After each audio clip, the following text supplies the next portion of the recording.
Hello, Moving Mountains homeowners, and welcome to Behind the Wow, a podcast that connects our homeowners to key members of our teams that are working behind the scenes.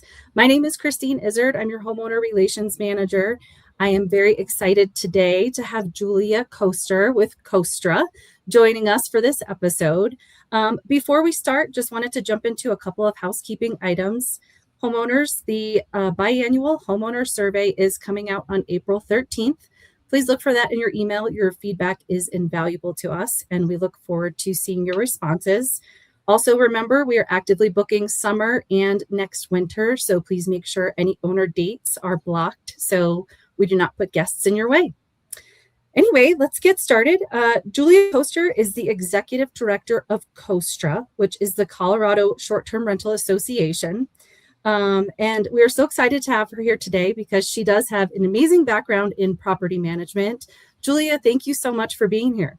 Thank you, Christine. I'm excited to be here. Thanks for having me. Absolutely. Julia, I'm going to let you go ahead and start and kind of let us know a little bit about your background and how you got involved with COSTRA. Thank you. Yeah, so it's been sort of a long and winding road. I started in Colorado in property management back in 2015, working in Breckenridge. And my job at that time was marketing and business development. So it was kind of similar to what you guys have with Christine. So I got to know all of our homeowners and got to be sort of the boots on the ground whenever we would bring on a new listing, and was the local friendly face with all the realtors and vendors and all of that. So when the pandemic happened, I took a step back and we weren't working. So a lot of the property management companies kind of closed down for a while, which was super sad for all of us. But in that time, I was able to sort of reflect on my career and what I was doing. And I was very lucky, or maybe unlucky, depending on how you look at it, to be in the right place at the right time when the ordinances in Breckenridge started. And my old boss said, hey, we need somebody to fight this fight with us. You know the homeowners, you know the realtors, you know the town council members. You would be a great fit for this. And so I became the executive director of the Summit Alliance of Vacation Rental Managers. And that's kind of how this all started. And then Clara, which is what COSTRA was previously called, started at the same time. There was a property tax bill at the state called Senate Bill 33, and this was in 2022. So this was a couple of years later. But Senate Bill 33, a lot of you may remember, would have quadrupled property tax on short-term rentals in Colorado that rented anything more than 90 nights a year. It was the craziest piece of legislation we've ever seen. Well, because of my position with SAVRM, my team, my board said, hey, we need help at the state level fighting this thing. Would you be willing? And I said, yeah, sign me up for that. So I jumped in with Senate Bill 33 and kept running the Summit group, continued at the state level, and then we merged. So last summer, 2025, in August, we merged the Summit Alliance with Clara, and then we also brought in Mile High Hosts from Denver. So all three of the biggest organizations representing short-term rentals in Colorado joined forces. And when we did that, I said, as a marketing person, right, I've been in marketing my whole life, I said, why don't we go ahead and rebrand while we're doing this? We need a name that represents who we are and who we represent. The Colorado Lodging and Resort Alliance, which is what Clara stood for, just didn't make sense. We didn't represent lodging and we didn't represent resorts. We represent short-term rentals. So Colorado Short-Term Rental Association was really easy and just a very natural transition for us. So that's the very short version of how we got to where we are today. Yeah, no, that is amazing. And it's so funny. I know we were chatting. I can't believe 2022 was when we all went down to the Capitol. And I was just so amazed when we got down there. And I can't imagine how much work it took for you guys to organize that. But it was such an amazing effort to go down there to see so many people and so many familiar faces, from homeowners to realtors to people in property management, all coming together. And the work that you guys put together to have us organized, to have people that we were looking for specifically. And we had other lobbyists coming up to us all day long saying, wow, you guys are making an effort. I mean, you guys are really making a difference. You guys are going to make something happen here. So It's truly amazing what you guys were able to organize there and put together. And it felt like such a huge win. Thank you. Yeah, that was the start of something really huge. And what I will say is we were lucky to have had an experience with the board members who were involved with Clara and the Senate Bill 33 situation. A lot of those folks were also involved in Breckenridge when we were fighting the ordinances there. And that group was able to facilitate through our homeowners. We were able to facilitate 13 hours of public comment in the Breckenridge ordinance. Mm-hmm. We had 17 hours on Senate Bill 33. It was insane the amount of people who showed up at 2 minutes a person. That is a lot of people showing up. So it just goes to show you that having the people in the room and having the homeowners and all of the voices come together is really what makes a difference. And the only way we can do that is because we have great partners like Moving Mountains who have very interested, very engaged homeowners who want to understand what's happening in Colorado. Maybe you live in the state, maybe you live out of state, but you want to know what's happening that's going to affect your property. And so that's where everybody really comes together. And I will say that I think it's because of those relationships that we were able to do what we did on Senate Bill 33. Janet Buckner, who has retired, was the deciding vote in the Senate Finance Committee that said, and I'll never forget it because it was like what we did worked. She said the reason she changed from a yes on Senate Bill 33 to a no was because she heard from so many constituents that day. And by so many constituents, that means all of us, right? Like that's everybody who showed up in that room. Wow. So if you feel like your voice doesn't matter, oh, trust me, it matters because all those voices are what resulted in killing that bill. Yeah, that's such an amazing story, and I always love sharing that, and I love that I got to be a part of that. And so thank you so much for all the work that you put into it. So diving into legislation a little bit, we were able to kill that one, but man, it's not going to stop. There's new ideas I feel like that are coming out every day. It seems to me right now that vacancy tax is definitely a hot topic that has been introduced in many ways. We saw it locally in Steamboat, and luckily it was voted down, and now we're starting to see it more at the state level. Can you speak a little bit about the vacancy tax and kind of your thoughts and what you've seen, be put forward, and then also things that might be positive about that? Yeah, absolutely. So vacancy tax is a scary, scary thing. It's for those of you who might not know, vacancy tax would basically say either your property tax or some sort of a fee would be assessed on your property if it sits empty more than a certain number of days per year. And that certain number of days hasn't been established, right? Like maybe it's 100 days, maybe it's 200 days. Nobody has given us a number on what considers a house to be vacant and to be subject to that vacancy tax or vacancy fee. The problem with that is, and how we've been able to beat that in a lot of cases is because the local residents don't want to be subject to having to prove that they live in their own house.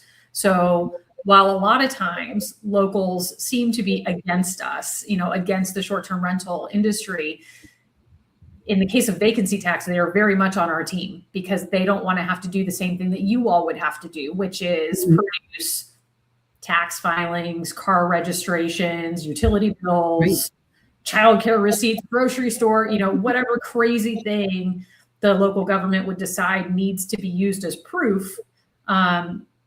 Locals don't want to do that either. So that's how we've been able to sort of kill vacancy tax. At the state level, it's a much bigger conversation because, of course, at the state level, they're looking at it as a broad brush at the 10,000, I should say like 20,000 foot level because we're at 10,000 feet at the top of the gondola, right? So we'll say 20,000 feet. So we're way up there in the clouds. But at that 20,000 foot level, they're just saying, we want to give towns the ability to create a vacancy tax if they choose to do so. Where that becomes dangerous is in places where there is a large anti-STR sentiment because there are a lot of locals who will say, we want to stick it to that second homeowner. But what they don't realize is they're cutting off their nose to spite their own face, right? Right.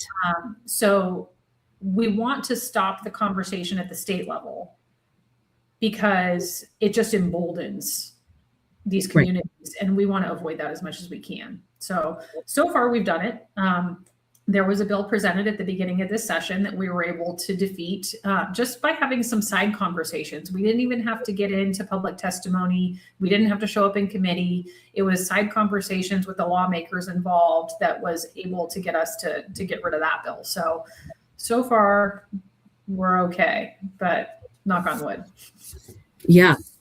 Yeah, no, we've seen definitely a few different versions of the vacancy tax. So I feel like it's something that keeps coming back around. Certainly something that we need to keep our eye on.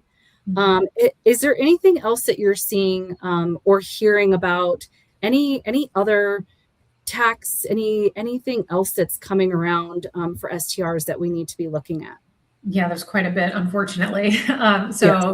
The legislature never sleeps, at least for the 100 years that they're in session. So this year, at the beginning of the session, there were 5 bills that we were watching that were short-term rental related that would have resulted in either excise taxes or lodging taxes or even property taxes, all of which were kind of nasty. So right now, there are 3 bills that are circulating. One is House Bill 1233, and that one is actually on the floor today while we're recording. It's actually being heard right now in committee, and that is a property tax for non-residential properties. Now, we all know that short-term rentals are taxed at the residential property tax rate, but we also have a little bit of PTSD around Senate Bill 33 that would have classified us as commercial. So anytime there's conversation about lodging properties being taxed commercially, we get a little nervous because there's a potential that a door is being opened to bring back the Senate Bill 33 conversation and say, maybe we should make them commercial. So we are very, very hesitant anytime we see anything like this. So 1233 is being heard today. If it moves forward, we will continue to follow it. Then we'll be rallying the troops, trying to get another day at the Capitol, doing all those things. And that's liable to happen on a very fast, very sped up timeline. So keep your ears open on that one. 1206 is a sales tax that would enable a local housing authority. So like the folks who help build workforce housing or do buy downs to get real estate into an affordable zone for locals who do deed restrictions and things like that. 1206 would create a sales tax that would be for that housing initiative. That bill is already in appropriations. So if that bill passes appropriations and then gets signed off by the governor, we are going to have a situation where there's a sales tax opportunity. Sales tax is not always a scary thing, but today it's scary because the lodging tax that our guest pays is already so high. There are places in Colorado where it's over 25%. Like I know it's at 20 in Steamboat. And people are paying 20% combined tax on their stay, right? Out of that 20%, I think it's like 4% right now is sales tax related taxes. And then the rest is all lodging and excise and all these different taxes and fees. That 4% will grow to 5%. So now you're going from 20 to 21% combined tax on a stay. If we continue to raise taxes and we continue to raise nightly rates and we continue to raise all of these things and make vacations more expensive, people are going to choose other places to go. And it's already happening. We're already watching it. The Colorado Tourism Office reports on it every month. It's not a good situation. So we don't want any more taxes on our lodging guests. We just don't want it. We want to help, but we don't want more. Absolutely. I mean, you can only push guests so far until they start looking, at Utah or Wyoming or surrounding states that aren't charging those things. And then, it starts to hurt the whole big picture. So that's definitely one to watch. Yeah. And then there's some dials that have to be turned, right? In order to compensate for the increased taxes, nightly rate has to come down. Right. Or something else has to come down. And so as you're turning all of these dials and pulling all of these levers, your net income ends up being less on your rental because you have to do that in order to offset these other increases in other areas. You can't have 5%, 10% jumps every year, it's going to hurt your guest, and that's going to end up hurting your bottom line. And then the last bill that's out there right now is Senate Bill 116, which is another lodging tax initiative that I don't know if it will pass, so I won't say a whole bunch about it, but it's kind of lingering out there. It's in a hearing next week. Okay. Yeah.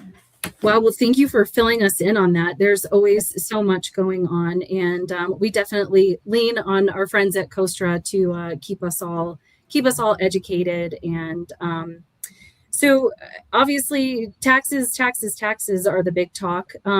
I know in Breckenridge, we face a lot of restrictions in even getting a license for homeowners. Is there anything else out there like that you see coming in the future? Have you heard rumblings of, instead of taxes, then if we can't get taxes to pass, then we will do this? Are there other ideas floating around that you've heard in that manner? Yeah, so some of the things that we've seen are the per bedroom fees, right? So for your license, and in Breckenridge, that's $756 per bedroom right now. The group that promoted the per bedroom fee is called EPS. And EPS is running around the state, going all over the place to all these tourism related towns and saying, you guys should charge a per bedroom fee for your short-term rental licenses. So I don't know who I need to call at EPS to get to leave us alone, but I need to make some phone calls. So the recommendation was $2,000 a bedroom. So there's still a lot of wiggle room from $756. Wow. So our hope is that they being town council, that town council doesn't say, well, they told us we could go up to 2,000, so maybe we should bump that up a little bit. There have been a lot of reports in Breckenridge, especially this season with the slower snow year and the slower lodging year, about taxes, the tax revenue being down. The lodging tax revenue is down something like 17%, I think, compared to last year. So it's down significantly. And that money is used for workforce housing, childcare centers, trailhead maintenance, infrastructure, fire, police. It's used for a lot of local need. So to take 20% out of that pool, out of that general fund for the community, is a pretty big hit. So my concern would be that there would be a look at other creative ways to raise that money to fill in the gap. I would definitely keep a close watch on that. Yeah, absolutely. I think that the licensing fees are already generally very, very high. So the fact that there could be increases there, I'm sure nobody wants to see that happen. That's listening here, certainly. I know we have a pretty important election coming up for the Breckenridge Town Council on April 7th. So I know that we have some really positive candidates, and I know one of the board members for COSTRA, Abby Brown, is actually running, and I think that she is going to be a really strong candidate. I have heard locally, I feel like she has a lot of great support. So I know we're all rallying around Abby and hoping that she will be able to get that seat. Abby's wonderful. She's our treasurer. She's been on the board with us since 2020 or 2021, maybe. But she's been involved for a long time. She's on the board for the Breckenridge Tourism Office. She runs a property management company. She works with homeowners associations. She's from Texas. So if you're from Texas, she's got that Texas connection. But she's great. And I have nothing but positive things to say about Abby. I think she would be a wonderful town council member. And I think she would certainly represent our industry very, very well. And she's somebody we would want to see get elected for sure. Yeah, definitely. She definitely has my vote. So, so I think a lot of our owners are probably listening to all of these things on this call and thinking, I don't live in Colorado. I can't vote. What in the world can our homeowners do in order to kind of put their support forward? Are there things that you guys need at COSTRA, support from our homeowners? How do they get involved, and how do they help us, fight this legislation? Absolutely. Thank you for asking, Christine. There are some really cool ways that you can participate with us. And it doesn't even have to include volunteering. But if somebody was interested in volunteering in some way, we could use all kinds of help with writing letters to lawmakers, talking to lawmakers. If you are politically inclined and you would be interested in making a connection with somebody at the legislature, even though you don't live in Colorado, you pay taxes here. So you are one of their constituents and they do want to hear from you. Your opinion, your voice matters a lot. Our second homeowners are as much or more active in our communities as our locals. These are the folks who show up for community cleanup days and support local events and eat in our local restaurants and shop in our local shops. And so just being involved in the community is a really big deal. And talking to those lawmakers is great. I will say, nobody throw rocks at me, please. I grew up in California. The legislature in California is not even close to as friendly as the Colorado legislature. You can walk in to the state capitol in Colorado wearing jeans and a cowboy hat if you want to, and you can walk up to any lawmaker you see in that building and shake their hand, and they will talk to you. Any one of them. The Speaker of the House, the governor, literally anyone. They will shake your hand. We experienced that. I was so surprised that day at the Capitol when you guys gave us pictures of these people, to approach, and I'm thinking, these guys are just going to walk away from us. And we did not have that experience. I mean, we were able, they stopped, they spoke, they really listened to us. And I was really pleasantly surprised by that. Yeah, they're wonderful. And so we have what's called a citizen legislature. So a citizen legislature is made up of people just like us who are teachers, doctors, lawyers, stay-at-home moms, gardeners, people, EMTs, firefighters. These are people who work and live in the community. Being a legislator is their part-time job. They do it for fun. So these people want to hear from you. And whether it's a phone call or an email or a Zoom meeting or even going to the Capitol in person, those are all ways that you can engage with these folks, which is really, really wonderful. There's nothing quite as powerful as using your voice. But I also know there are people who just don't have time because you're a doctor or a lawyer or a stay-at-home mom and you have 800 things going on every day and you don't have time for that. That's where we come in. So by being a member of COSTRA and just staying connected with us, reading our newsletter, talking to me on occasion, maybe send me an email and say, hey, what's going on? Tell me what's happening. And then I can say, great, here's what's happening right now. And if you wanted to send an email to somebody, I could literally write the email for you and give it to you and you can send it. There's so many ways that you can engage with us. And my job is to make sure that your voice is heard. So whatever the issue is, I'm happy to help. I'm happy to talk to people and see what we can do to protect your interests. It's all about showing up, and how you show up is really what matters most to you at the end of the day, and what you want to do and how you want to do that. So if your way of showing up is to say, I'm going to give you $100, can you just go do it for me? Then go ahead and give me $100 and I'll go do it for you. Or if you want to send the email, send the email. That's great too. There's a lot of ways you can participate. Yeah, that is so fantastic. I really appreciate that. And I believe that it's a yearly membership, correct? And I think it's $125 a year to be a member for any of our homeowners out there listening. It's $125 a year, or if you wanted to, you could do a donation. And so on our website, when you go to the join page, you can either choose to donate. You could do like once a month. If you wanted to do the membership, but instead of paying $125 all at once, if you want to just do $10 a month, you can do $10 a month. You can do any amount that you would like. So there's the donation option where you could do a one-time, one-off thing, or there's the ability to become an annual member. And that's just an automatically renewing $125 a year. Okay. That's fantastic. Thank you so much. And homeowners, I will certainly send you all the link for COSTRA to make it very easy if you're interested in becoming a member. We are definitely supportive of it. We are very involved with COSTRA, and if we do need to get down to the Capitol again, you can certainly depend on us here at Moving Mountains. And homeowners, if you happen to be in town that day, we would love to have you join us as well.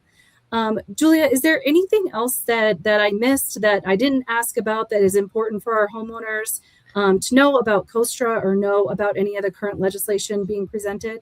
Yeah, absolutely. So I can tell you all a secret, how we know what we know. I would love that. how we know what we know. So we have lobbyists at the Capitol that work for us year round. And they keep me updated pretty regularly. If I don't find out about something first, they're the first one to call me and tell me what's going on. But what's really important is keeping your friends close and your enemies closer, right? And that's how politics works. But knowing people at the Capitol has been really, really fruitful for us. And it's been a way for us to stay connected with things that we may not hear about otherwise. You know, I rattled off some bill numbers to you guys earlier, Senate Bill 1233 and, 1206. And I would never know those things existed if I didn't have help of boots and eyes on the ground at the Capitol. And so our partners are really what makes it work for us. And the same goes at the local level. So if you are well connected or well engaged within a community where you're a second homeowner and you hear something, you hear a rumor about something, share it, because you may be the source that gets us activated, because it may be something that I wouldn't have heard of otherwise, especially if it's a small community. Maybe you own property in Breckenridge, but you have something also in Ouray, or somebody in Durango or whatever. There may be places where you hear things that we wouldn't necessarily hear them. So it's kind of a game of telephone. Right. And we know if it happens in one community, it will start to happen in others. And I think that's an important lesson that we have definitely seen happen, across all the mountain communities, different ways people are trying to put legislation forward, on a local level. And definitely if somebody sees something worked or happened in one community, it can be presented in the community where you own your home. So that's an incredibly important point. So thank you for sharing that. Yeah, absolutely. I talk to the folks in Maui all the time. We talk weekly about things that are going on in Maui. I talk to folks in Vermont monthly. I talk to people in Oregon and Washington and Idaho, Lake Tahoe. I talk to people all over the country. We are all fighting the same battles. And unfortunately, like Christine said, if there's a bad idea over here, it's likely to kind of work its way over to us. The town council members and the county commissioners within Colorado are all members of groups that talk to each other. Colorado Counties, Inc., Colorado Association of Ski Towns, Colorado Municipal League. This is where all the local electeds get together and they share these ideas. And that's how they end up either as a local ordinance, a county ordinance, or a state level legislative proposal. They all come out of these meetings. But those people don't just talk to each other. They also talk to people in Utah, in California, and New York. So the ideas that we see are not necessarily new to existence. They may have come out of another state. Right. Well, that's amazing information. And again, Julia, thank you so much for being such an advocate for all of us property managers, homeowners. We all know from our side how important short-term rentals are. And we just really appreciate your time, your effort, and just connecting with our homeowners today and letting them get to know you a little bit better. Thank you so much, Christine. Do me a favor, everybody. When you talk about short-term rentals, don't call us an industry. Call us a community, because we are a community. And when we use the word industry, that's where commercial comes up. So keep that word out of the vocabulary. And a great community that we are. I think that we do so many great things, and the beautiful homes that we have and we're able to share with guests. Those guests come, they spend money in our community across the board, to our local business owners. And it's such a huge impact, and just making other people understand that too. And I think somehow, somewhere along the way during COVID, STRs became the enemy without a lot of understanding behind it. So I think the more that we all work to just educate people on the impact of STRs in any tourism community, it's really big. So I think if we keep making all the efforts and keep working together, I think we're going to get through this tough time and keep fighting these bills. And if we need to, we'll see you at the Capitol. Yeah, absolutely. I'll be calling you. Thanks again, Julia. Thanks, Christine. I appreciate you.